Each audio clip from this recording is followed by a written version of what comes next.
Good morning. For those of you that don't know me, I am Richard Witt, the Executive Director of Rural and Migrant Ministry. For those of you that do know me, I'm still Richard Witt and the Executive Director of Rural. The other Richard is in Boston this weekend on a conference with a nasty head cold. So keep him in your prayers. This morning, I want to root ourselves first in Psalm 23 and then our scriptures as I explore the relationship with the importance and power of being a congregation, which has intrigued me in recent months. The Lord is my shepherd. I shall not be in want. Such a pillar of our faith, something that when we hear gives us great comfort about who we are and our connection to God and indeed the world. It is one that reminds us of the guidance that God gives us in the midst of troubled times. He makes me lie down in green pastures. He revives my soul. Though I walk through the valley of the shadow of death, I shall fear no evil. You spread a table before me in the presence of those who trouble me. Let's go back to the 1750s. In the Hudson Valley, during that period, the Anglican Church sent a priest up into the Hudson Valley to explore the possibility of creating a community of faith, of creating a congregation. And shortly thereafter, a Reverend Mr. Beardsley was sent up to be the first priest, or first vicar, if you will, of Christ Church, Poughkeepsie, and also to take care of the good people of Fishkill. And it was a bit of a challenge the early days. There were some issues about money. They had to reach out to Trinity Wall Street to get some support loans, but nonetheless, they got going, and in 1773, they began building the first church. Lots of energy, lots of hope, lots of commitment. One little issue, 1776, the Revolutionary War. The problem at that point was that you had a church, the Church of England, and folks had different feelings about the whole national situation. You had your Tories, you had your Patriots, you had folks that really were committed to their commitment to the king, including the Reverend Mr. Beardsley, who had made his solemn oath and vow to honor the King of England, the head of the Church of England.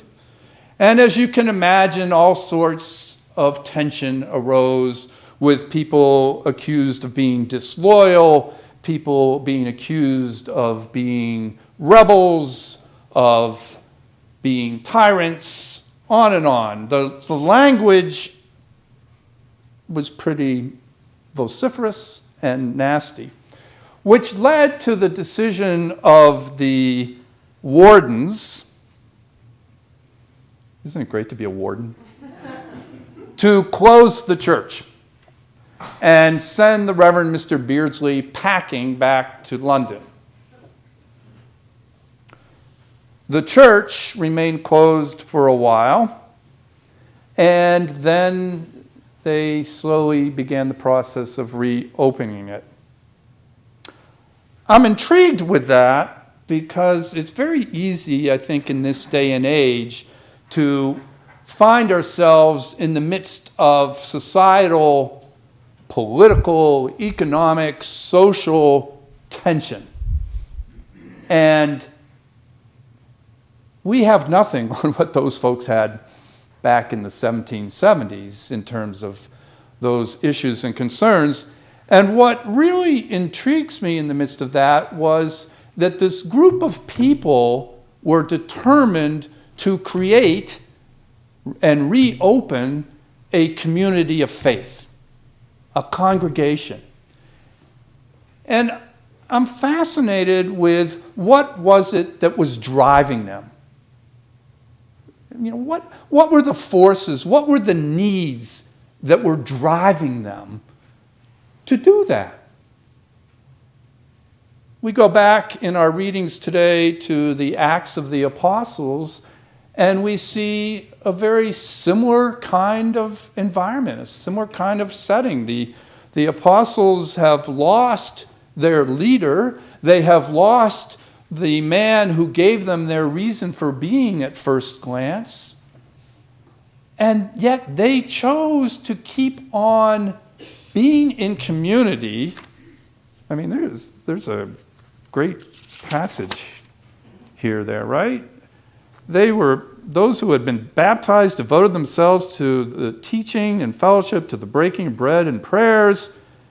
Awe came upon everyone because many wonders and signs were being done by the apostles, and they shared things in common. There is another group of people that are sitting there in the midst of persecution and martyrdom and powerful political forces, and they're making the decision to be in community. Takes me back to Psalm 23. The Lord is my shepherd, I shall not be in want. The Lord is my shepherd. The Lord is my guide. The Lord is my touchstone. The Lord is keeping me from being alone. Perhaps one of the greatest fears that many of us have about being alone, being isolated. Certainly when I look at some of the teenagers that are part of rural and migrant ministry, the last thing they want to be is on the outside. The last thing they want to be is excluded. But here it is, and my suspicion is that these communities of faith, whether they be back with the apostles or they be Christ Church in the 70s, are rooting themselves in the guidepost of God and the power of Jesus holding up God as a loving force. Because what we then hear throughout today's scriptures is the warning that we are surrounded by evil forces. We are surrounded by, what did they say, thieves and bandits. I don't think they were just talking about people that were out there to rob you. They were talking about people that were out there to rob us from our faith, to rob us from believing in what we believe in the power of love and God. But that's not enough, right, to be a group of people. There has to be something else, I believe, and the importance of being a congregation. It's not just that we come and gather and we find solace on a Sunday morning, or we find joy in our community. You know, one of the highlights every year here, right, and forgive me because I can't remember the name of it, but the annual harvest gathering that takes place right out here in the tents. What do we... Thank you. St. Peter's isn't just about gathering here, right, for worship. St. Peter's gathers then, and the purpose of that gathering is for outreach. The purpose of that gathering is to be in relationship with the wider community. God is calling us to find God by reaching out to others and being in relationship with others and being in the midst of the world about us.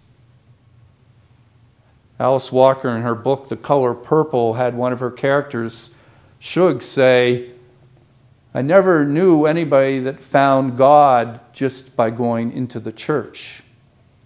They found God by being out in the world also and bringing God in with them to the church to share.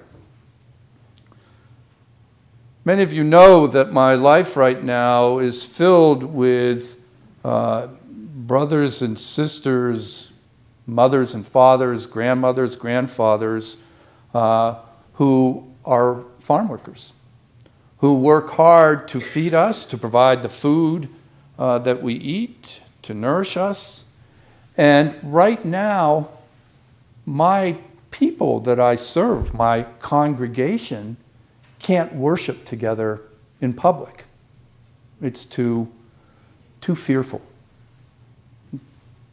We could argue whether those fears are true or not, or fair or not, but the bottom line is that they're living in fear. And so we have moved our youth groups. RMM has 5 youth groups. We've moved our youth groups and our women's groups and our worship into people's homes. And we move from home to home each time. The other day we had 65 people crammed into somebody's home. And I looked about them, people gathered in fear, and I sat through our worship service and I noticed that there wasn't fear. There was joy. There was happiness. There was that power that comes from being together and that energy that comes from being together that I knew they were going to take back out with them. And I got talking to one of our youth group leaders, 16-year-old, and I said, why are you in the youth group? Why? And he said, I'm in the youth group because it gives me a chance to make a difference in the world. He said, I was a part of another youth group and they sought to entertain me. We had bowling trips. We had other fun things to do. And he said, don't get me wrong, I like having fun. But I needed something more. I needed meaning to my life. I needed a purpose. Pretty deep words for a 16-year-old. And I realized that that's a part of it too, is the Lord is my shepherd. The shepherd is guiding me to be in the world and to proclaim the good news, to proclaim love. And congregations, whether they be back there in the time of the apostles or Christ Church, Poughkeepsie, which, by the way, if I'm not wrong, helped give birth to St. Peter's,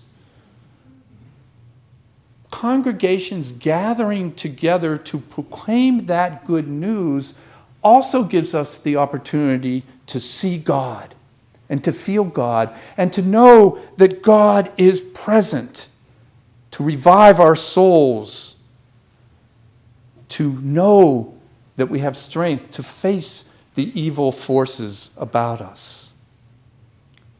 So, dear friends of St. Peter's, whom I've known now for decades upon decades, honor the presence of all these wonderful people. I mean, I love coming to St. Peter's because there's always this great energy and vitality. Honor the presence of one another, share that presence with one another, and use the energy that you have here to be out in the world. Because the bottom line right now, and it's probably no different than any other generation, but I'm in this generation. So the bottom line right now is the world needs St. Peter's. The world needs the other congregations that are being beacons of God's love to give presence and pushback against those bandits and those thieves that are seeking to deny humanity, seeking to ridicule empathy, seeking to break up community and focus people into a selfishness. We as people of faith are not a selfish group of people. We are a group of people that share God's love. And what an energy that gives us all. Amen.